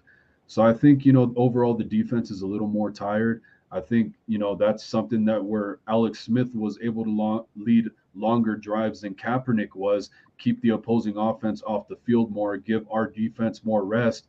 And I kind of disagree, man, because Alex Smith, he did check down more, but he did stretch the field more. Kaepernick had a deeper pass. He had a bigger arm for deeper passes. But that's not to say that Alex Smith didn't pass deep. And you know what? Something that was a huge play that always the 49ers can always count on when Alex Smith was quarterback was the seam route to Vernon Davis, man. I remember they would score like 3 touchdowns a game off that, man. And it was a huge weapon offensively for the 49ers. When Kaepernick came along, Vernon Davis basically became irrelevant in the offense. So I completely disagree. There was give and take when it came to both of their games, but I just think Alex Smith was more of a veteran quarterback that was way more consistent. Kaepernick, he was, if that run game wasn't working for him, he was throwing passes like Jamarcus Russell way over guys' heads. He was accurate every now and then, but not all the time. Feel free to interject at any time if you guys want to. Motivation Gaming says score predictions for the next game. Off the top of my head, I'll say like 34-27, 34-24. I think I'll go with 34-24. I could see it being that. And I don't know where they're going to get that field goal from for the Cowboys if they didn't got no kicker. No, that is true. That is true. But we'll see, man. The 49ers last year, we brought Joey Sly in for a game, and he made like a 60-yard field goal. So we'll see what the Cowboys do about their field goal kicker situation, their place kicker situation this week. Going to keep an eye on that. But yeah, off the top of my head, I'll say like 34-27 or something. 34-24. Tyler Gaming's. You know what, John Jay? Do you want to give a prediction on that? It says, how many sacks will Micah Parson get on the 30? My guess, 5 to 10. So I'm going to assume this guy is a Cowboys fan because he's talking about so. But at the end of the day, I'm sorry. Our offensive line has been playing really, really good. Mike McGlinchey, the way we play, the way we play football is not like always throwing like 50 times like your quarterback if you are a Cowboys fan. We run the football. We do a lot of checkdowns. Trent Williams, the Spencer Burford, Aaron Banks, Mike McGlinchey, and Brendel. At the end of the day, 5 to 10 sacks. I don't think that's going to happen. But if this guy's a Cowboys fan, he's probably just overhyping his team. Well, you said he probably doesn't know something I say. He's probably smoking that good shit. If he thinks Micah Parsons going to get 5 to 10 sacks, he's honestly going to be lucky if he could get one. I'm going to be honest with you, Tyler Gamings. You obviously have not been watching 49ers football for the past since Brock Purdy's become the quarterback. Not only do we have the best left tackle in the league, um, but Brock Purdy is really, really good at evading sacks, man. Mm-hmm. This dude rarely gets sacked. He's super quick.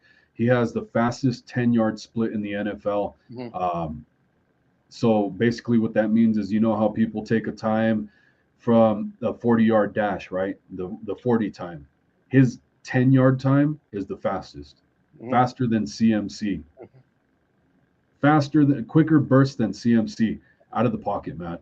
So Tyler Gamings, sorry to break it to you, man, but Micah Parsons going to be lucky to get one. And especially schematically, you got Kyle Shanahan dialing up plays, running right at Micah Parsons, getting him beat up and tired. Good luck, dude.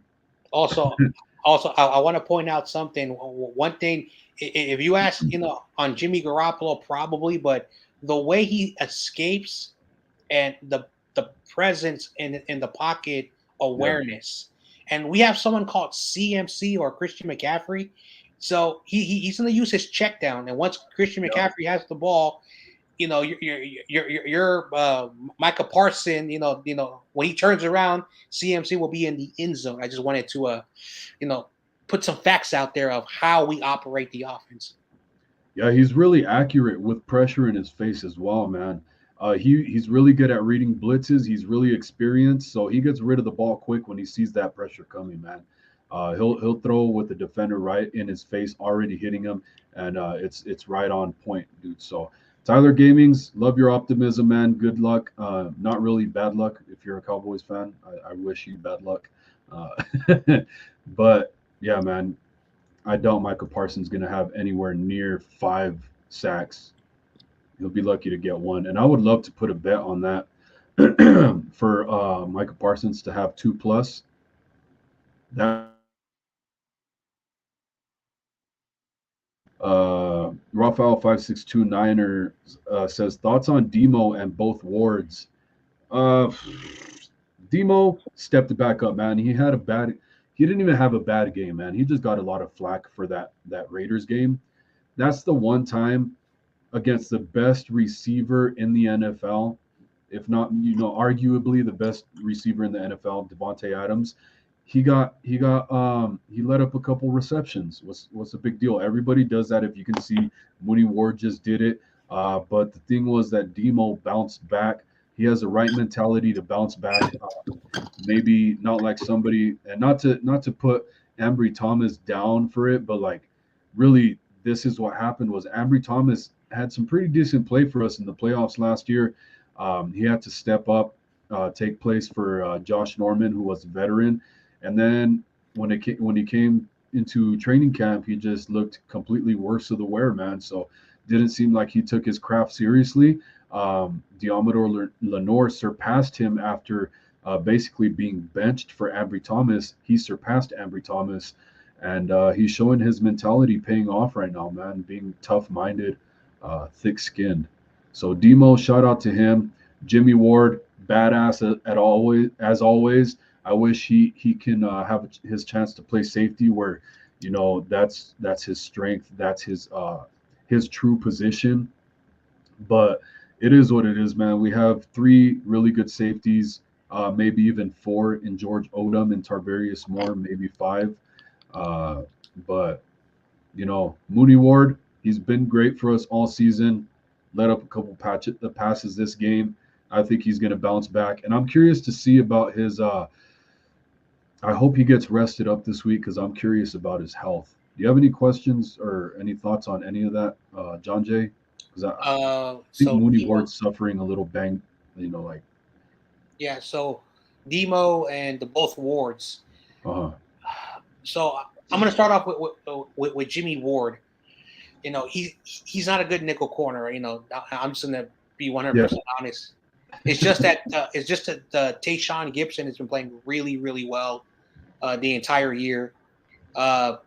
let's see, Mooney Ward, during the entire season, I can see why we paid him the money. He's earned it, and of course, he has been making some difficult mistakes, in recent weeks. Hopefully, he can clean that up, and then the Amador, like I already spoke already about him. Like he's just undersized, but he's a really really good at what he does. So like for me, like I said, as long as the secondary plays really well against the Cowboys, I'm not going to be worried about it. But that's still one of our Achilles heel. Yeah, definitely. Really, even like with Jimmy Ward, like you said, he's not a great nickel corner, especially when it comes to slot receivers. If he's nickel corner lined up against a tight end, he's known as the eliminator for a reason. So if he's lined up against a tight end, I feel really good about it. But he lets up on coverage a lot on slot receivers, man. So, but he typically makes the tackle at least. He'll miss a tackle here and there, but it's pretty rare. Um, so yeah, man, he's a very solid athlete at the nickel spot, but it's not his true position, so he does struggle a little bit with it. Yeah. And he'll say that himself. He's said it himself, man. What did I? Yeah, too mobile for Micah Parsons. 559er says, I don't think with Smith Niners go to the Super Bowl. It was Jim Harbaugh that drove both of them to their best. Yeah, man. That's why one of the big questions with me when the 49ers weren't doing great to start off the season and Jim Harbaugh came to visit the 49ers for the award ceremony for the 2012 season. It was just a big talking point of mine. I was questioning a lot of things, whether Kyle Shanahan might be the head coach moving forward for years to come, or whether the 49ers might be looking and flirting with Jim Harbaugh now that he's back at the facility, because this dude was really good at developing quarterbacks for whatever reason. I know he was a quarterback himself, Jim Harbaugh was, so that definitely has to play into understanding the mentality and stuff like that. So he had two quarterbacks. His two quarterbacks were both very successful under him. So I thought that would have been a really good coach for Trey Lance to develop him. Yeah. But before I didn't mean to interrupt you, but I've been on for almost an hour, man. It's great talking to you. I gotta have some dinner, and I gotta be in bed soon. But it's always great talking to you, man. I want to remind everyone, if you're not subscribed and you've been watching the show for the entire almost 90 minutes, subscribe to Niner Gang Wolfcast. Yes, sir. I would really appreciate it. And everybody go check out John Jay too at the 49ers Ultimate Report. I always try to tell him to put it in his name down here at the bottom of the screen, but it's John Jay 49ers Ultimate Report. He streams basically every weekday. Really great show over there, man. So John Jay, as always, thanks, man. Always a great time with you, bro. All right, man. Appreciate it. You have a good night. You too. Later. And there was one. If anybody else would like to call in, I'll throw the link in the comments, but I'm not going to be holding this stream for too much longer. I have a comment right here from G9 Garage, and I threw the link in the comments right now. If you guys would like to click on the link and call in for a couple minutes before we close out the show, go ahead, feel free, and make sure, of course, no inappropriate stuff. If because I will block your ass. And G9 Garage says, at Wolf, what's your guess on the point spread for us versus Dallas? I'm thinking 7.5 us.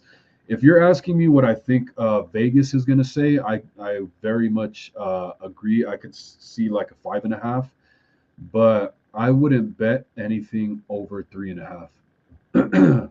That's my initial thoughts off the top of my head. I'm sure if I put a lot more thought into it, if I sit here and think for a while and write a couple things down, I might come up with something a little different. But as of right now, I would say don't bet anything over 3.5.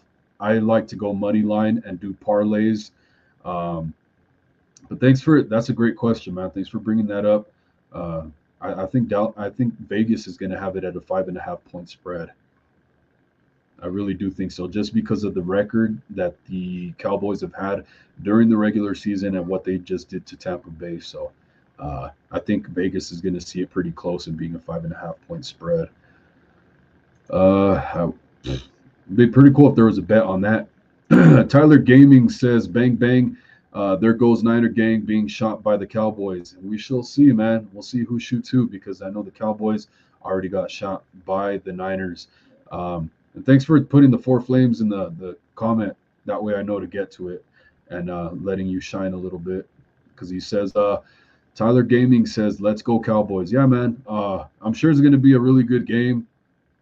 Very curious to see how it plays out. I feel very confident in the 49ers, and Tyler Gaming's, shout out to you. You feel confidence in your team. So, you know, what do you call it? What do they say? I don't know. I forget the saying. But Raphael5629 says, Niners are undefeated in Levi's Stadium in the playoffs. And that's very true. So Tyler Gaming, if you'd like to call in, let me know, man. But I would like to get your thoughts. If you could throw in the comments, how do you think the Cowboys, and be realistic, man. Don't bullshit me. Because if it's gonna be some bullshit, like give me real commentary on this. How do you feel about the Cowboys playing on real grass? Do you think they're a turf team and that's it, or have you seen them play on grass, and does that give you confidence? But yeah, the 49ers in Levi's Stadium in the playoffs are undefeated. So that's, like I said, man, just more stats, more history on the 49ers that bodes well for the 49ers. And of course, we just got to wait and see. Nah. Corey Davis says, Niner Gang, Wolfcast, and John Jay, can you sign a player in the playoffs? Yeah.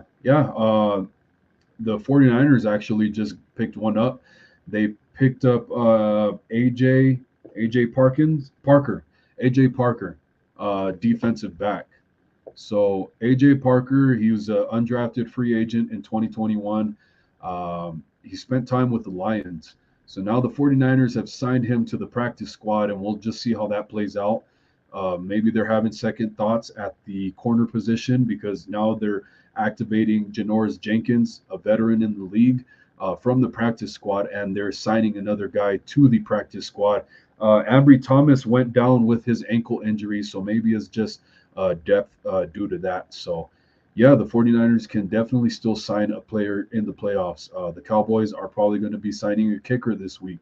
So look out for that. They're going to be working out kickers, and we're going to keep an eye on who they're going to be bringing in for workouts. Motivation Gaming says, Niners are going to run the rock. I'm assuming he meant to say. Hell yeah, they are, man. I think the Cowboys are a pretty good running team as well. They have a pretty good offensive line, but they are banged up, man. Like I said, they just lost their their Pro Bowl left tackle. But we'll see on the status of that as it goes throughout the week. But he did leave the game. I did not see him come back, so we'll have to keep an eye on that. Rob D. Art says, can we stop calling them cowgirls? It's disrespectful to girls. Cow-thems. We'll start calling them cow-thems. Raphael 5629 says, what will be the 49ers game plan? I think same as all, man. Same as always. Typically the 49ers have been really great with, their opening scripts. Typically we score on our opening scripts. Now, as of late, our defense has been giving up points on opening drives. So we're gonna have to tighten things up when it comes to defense. Got to start out hot, not be giving up points in the second half, and not letting it be a close game. Because I think we've all gained the confidence as 49er fans watching Brock Purdy as a quarterback since he's gotten here, that the 49ers are going to score. That's the confidence we have in them. Is just, can the defense continue to slow the other teams down? When it comes to the offensive game plan, I think it's going to be the same as always, man. The 49ers are just dynamic. Whatever the defense gives them, they can take. They can take passes over the top, as long as receivers and the quarterback are on the same page. You got times where Brandon Ayuk stops running mid route, even though it's been said in the past by guys like Ray McLeod and Brandon Ayuk that Brock Purdy adds the element at quarterback to where you never know when the play is going to stop, so you have to continue to run. You can't stop running. For whatever reason, Brandon Ayuk stopped his route. We can't have that happen. That could have been a wide open touchdown. But check downs, mobility by Brock Purdy. We have a dynamic run game. Hopefully, our run game to the right side is a little more reliable, because with Mike McGlinchey, he's proven to be a pretty big liability, man. So get the run game going to the right a little more, and run at Micah Parsons. That's going to be a big one. Take him out of the pressure game, out of the quarterback pressure game, out of the pass rush by running right at him and knocking the wind right out of him. So I would like to see halfback draws, halfback screens, stuff like that. Get the D line of the Cowboys gassed a little bit as well. But like I said, man, one thing I would like to see is hitting Debo on some quick slants, some quick routes, whether it's a quick out, quick in, quick slant. The screen game is cool and all, but you can't rely on that too much. I would like to see him be used as a wide receiver more often, like we did last year. Even in the Rams game, we saw him take a quick in route to the house for like 80 yards, and that proves my point just right there. B Suka says, great content. I subscribe. Hey, B Suka 37, I really appreciate it. Thank you, everybody. Please do so. Follow B Suka 37's lead. Please subscribe. Please like. I would really, really, really appreciate it. Let me get to this comment real quick. I think it's somebody new that doesn't know the rule. Really today says, do Tom Brady play for the Patriots or Buccaneers? If I'm Tom Brady, man, I take a good look in the mirror and I go home, spend some time with the family that he should have spent this year. I understand the mentality of an athlete, never giving up on the dreams, always wanting to compete, always having that fire in the heart. But at this point, you just got to pack it in, man. Take a big look in the mirror. Like I said, I think it's past that era, man, past that day and age where Tom Brady can be the quarterback. He got his Super Bowl. Just go home, man. Let's do it, because I know one team he would like to play for would be the 49ers. He has mentioned the Raiders. I mean, dude, if he goes to the Raiders, he's just going to make a complete mockery of himself. So just go home, dude. Honestly, seriously. Not even saying that to be rude. It's just like, look out for yourself, for your future, for your family. You've done enough in this game. It's time to pack it up. Rob D. Art says the Dallas Cowboys. Yeah. I'm surprised I didn't see M. Jordan in the backfield getting a few touches. M. Jordan. I think you're talking about J.P. Mason, I think, for the 49ers, if you're talking about running backs. J.P. Mason. Yeah. I think so. Rafael 5629er says CMC will get 150 all-purpose yards against the Cal Patties. Hey man, that's selling a little low, I think, but it's cool. I like it. I could definitely see that. I think that's selling CMC a little short, but we'll see, man. We'll see. I think they're gonna give the. I think Cowboys defense are gonna give looks like they're pressuring and then let Micah Parsons off for coverage for the check down. So. Yeah, have CMC run a little bit more of wide receiver routes and not just basic check down routes all the time to get Micah Parsons off his feet and create a mismatch. Because I think they're going to be doing a little bit of that. Nathan Braza says Dallas Cowboys #1, Weed and Boys, America's team. Fuck the 49 whiners. I don't know about all that, homeboy. I don't know, man. We #1 in what category? Because I never see the Cowboys. Last year they were the #1 offense and they got their asses whooped by the Niners. So I don't know. I don't know. I don't know where you're getting that stat from. And America's team, that's fine because the 49ers are the universe's team. You go anywhere in the world, there's going to be more 49er fans than Cowboys fans anywhere. You go to any other planet, any other galaxy, 49ers are going to be the wider fan base, not the Cowboys. So I would like to know where you're getting your information from. Raphael 5629er says Debo will get 2 touchdowns against Cow Patties. Yeah, man, I think they're a little scared of Debo. You know, he can when he told Kyle Shanahan last year, "Hey, Kyle, come on." You know, he told him, "Hey, come on, man." Basically telling him feed him the rock, like give him the ball. Sure enough, he takes it for a touchdown on that play. I think it was like a 27-yard touchdown or something like that. Beautiful run play by Debo, cuts it back, throws the whole Cowboys defense off the scent. So yeah, man, I could see 2 touchdowns. I think they're going to be very weary of Debo Samuel. And like I said, man, the 49ers offense is so dynamic. You can't, if you lack in coverage on one player, you're just leaving another dynamic weapon wide open. So pick your poison, man. You're going to have to play very conservative defense against the 49ers Cowboys. Raphael 5629er says Niners need to activate Drake Jackson. Exactly. Thank you. 100%. That's the thing. And I love winning the coin toss and deferring. That's also a big win for us to extend out point leads. Yeah, I like deferring, man. I like it better when 49ers get the ball to come out of halftime. Uh, you know, set the tone for the second half. I think the 49ers set the tone in the first half, both offensively and defensively, but come out on defense and smack people in the mouth. And then second half, come out and extend that lead to start the half. Raphael 5629er says defense will force 3 turnovers. One strip sack on Dak Prescott, 1 interception, and Pollard is going to get smacked. So, one thing I will say about CD Lamb, I saw him make a pretty nice catch today with a very, very strong-handed catch, man. So, we'll see how he performs in this game as wide receiver 1.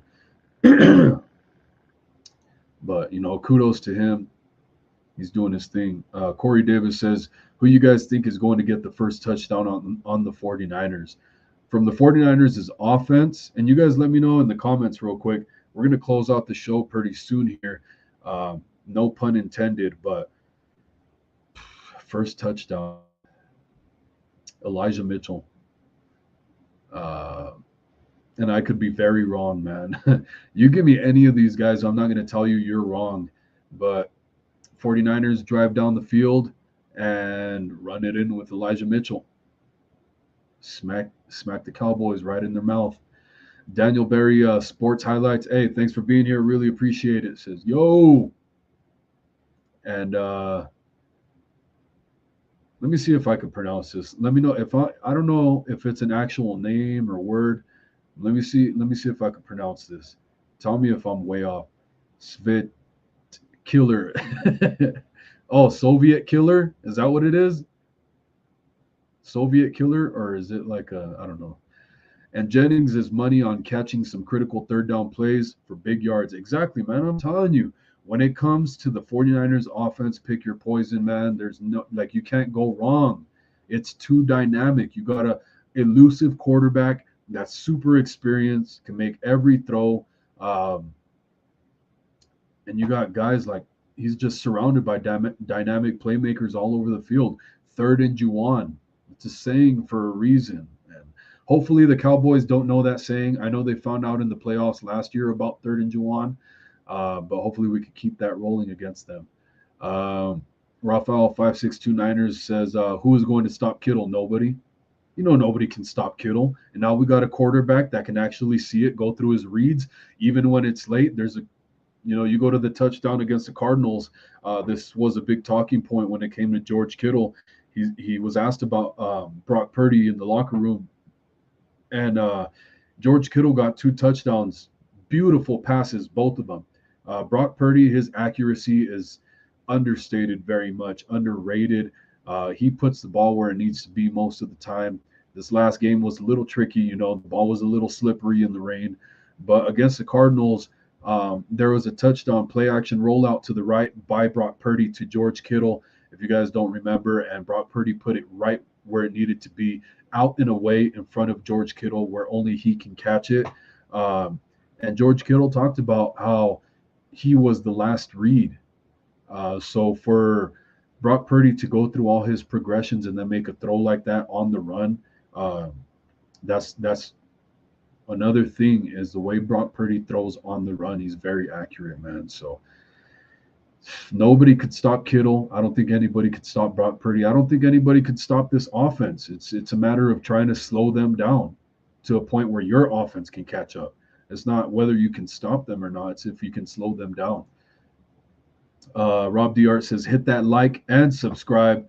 All the cool kids are doing it. 100%, man. That's what I'm saying. I really appreciate it, Rob.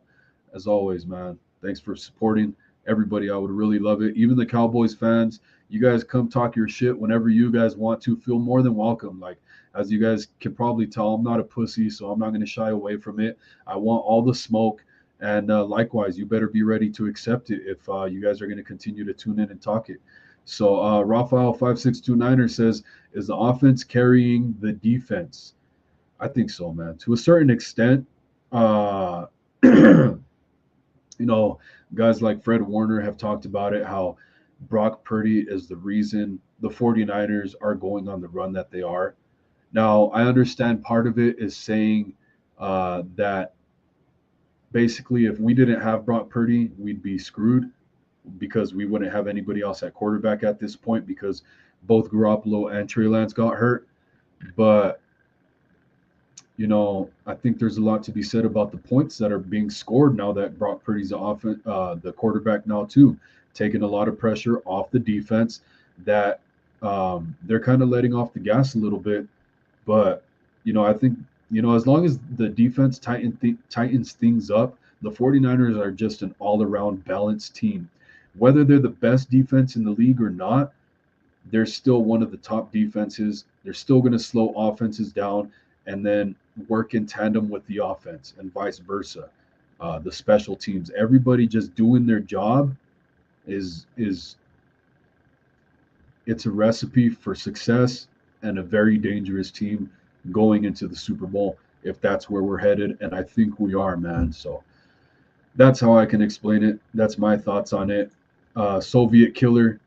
Oh, S. Viet killer. I don't know. It's a car thing. I'm dissing Mustangs. I'm a Camaro guy. Hey, that's what's up, man.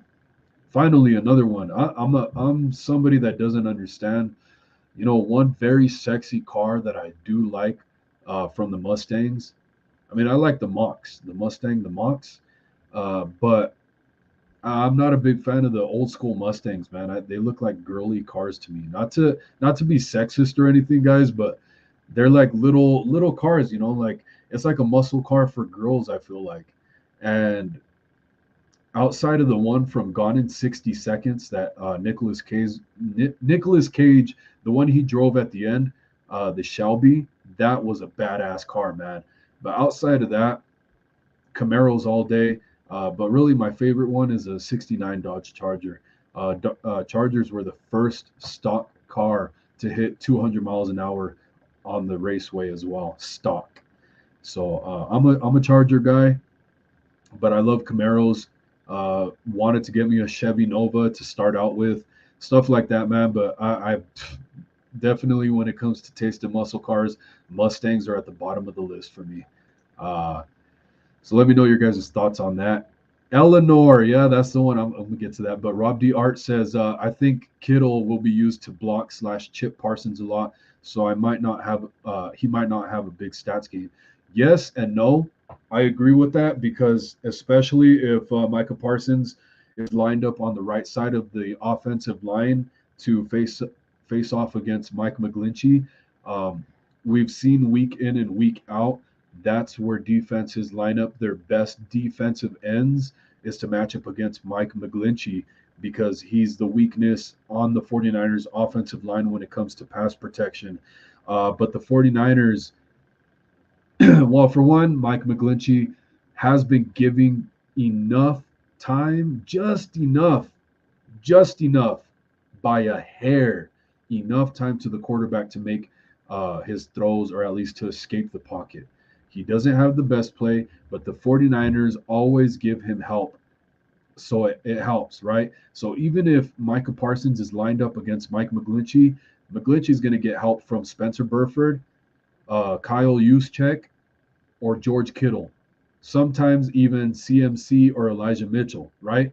So, yeah, man, it's not always going to be Kittle helping out McGlinchey. They'll probably utilize guys like Tyler Croft as well to stay in and block as a tight end.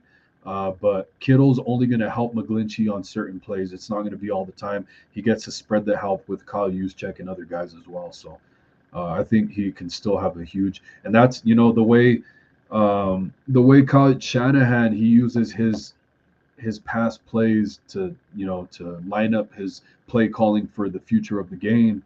So he'll line up Kittle to help McGlinchey in on pass protection, and then use that to roll out on a play action where Kittle disguises his route running as blocking, and then sneaks out for a wide open pass.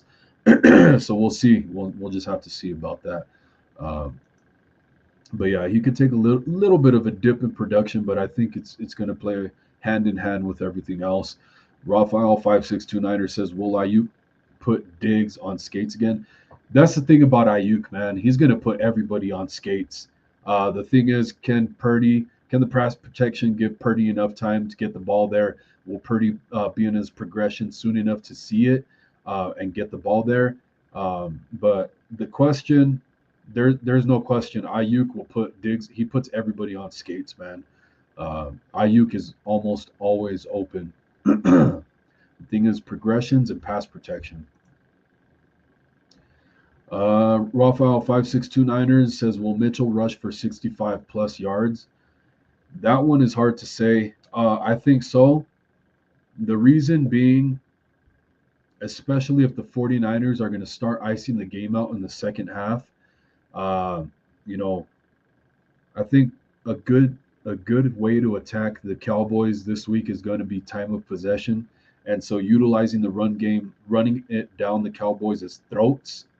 They're not as physical as the New York Giants, right? When it comes to defense, they have a very good defense, but I think if you win them a little bit by, and I'm saying wind them a little bit by smashing the ball down their throats with guys like Elijah Mitchell, J.P. Mason, using a rotation at running back, getting the defensive line on skates with screens and checkdowns to Christian McCaffrey, and even using Elijah Mitchell in the pass game to keep the opposing defense guessing, like the 49ers just did against the Seahawks, and it almost led to a touchdown. So stuff like that, using the pass plays against the opposing defense, the Cowboys. But I think Mitchell will run for 65 plus yards. Yeah, that could be something to bet on for a parlay. I think that'd be a good. I try to do. I try to keep everything under 40 yards. So I would put like Christian McCaffrey 40 plus yards, Mitchell 40 plus yards, uh, 20 plus yards for Kittle, 20 plus yards for Debo, and you have yourself a really good safe parlay that can make you a lot of money. I've hit parlays for like, I'll bet $3 and I win $180 off of it because I play it safe. I bet on a lot of things that I feel pretty confident are going to hit. I just bet on a lot of them. So the multiplication makes it go up. So a $3 bet turns into $180 and I win. And I still feel pretty confident in it. And if I lose, it's only $3. So that's my whole thoughts on that. Guys, everybody, I really appreciate you guys as always, especially, um, everybody that I've continued to see here for a long time from, my very early days, which I just started very recently, and I've gained a very good following in the short amount of time that I've been a 49er content creator. So I'm working towards my dream of continuing to cover the team full time one day, So I really appreciate you guys. Every little bit of support, every ounce of support I get from you guys uh, is a step in the right direction towards covering the team full time one day. Angel Salazar tapped in. Guys, like I said before, four flames in the comment so I can get to it. But Angel Salazar, I think, is newer to the channel, so doesn't know. Uh, says Eagles got it easy, I swear. Yeah, I think so, but it's a division opponent. The Giants almost beat the Eagles with their second string last week of the regular season. So we'll have to see, man. Division opponent. Giants are tough. They're built for the playoffs. A quarterback that can execute, physical defense, physical run game, physical quarterback really as well. That's a little mobile. So I think we're gonna find out. We're gonna find out how easy the Eagles got it, because I don't think they are gonna have it as easy as they might think. And I think they're actually probably trembling in their little space boots right now. Rafael 5629er says, "Great show, Niner Gang Wolfcast. Hey, bro, thanks as always for your support, and thank you." He says, "Like and subscribe, everybody. Yes, please, everybody." Rob Dr. Again, thank you as well. Says, "Always a great show." Hey, man, thank you. Some are better than others. I will say that, man. Sometimes I do feel it. I feel the vibe when I'm having a good show or a bad show, or maybe some people think I'm having a better show than I think I am having sometimes. Um, but I definitely feel when I'm having better shows, when I'm on fire and when I'm not. But David McNiner, of course, is another great supporter. Go 49ers. Fuck them cow patties. Exactly. Hey, David, enjoy your dinner, man. Have a great night. Everybody be safe. Get to work safe. All that stuff, man. Let's have a great week of football and content. You guys continue to tune in, please. I might go on another couple shows. And actually, I wanna make an announcement real quick. A guy who you guys will probably all know, who actually committed to doing a show with me probably next week, is Larry Kruger. So you guys keep on the lookout. I will be doing a show with Larry Kruger as of right now, but it will be next week. And I really look up to Larry Kruger, man. So I'm really looking forward to that.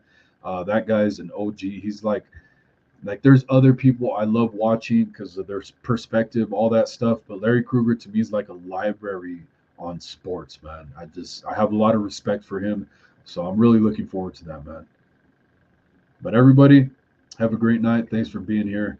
Everybody be safe. Much love. Go Niner Gang. Yeah.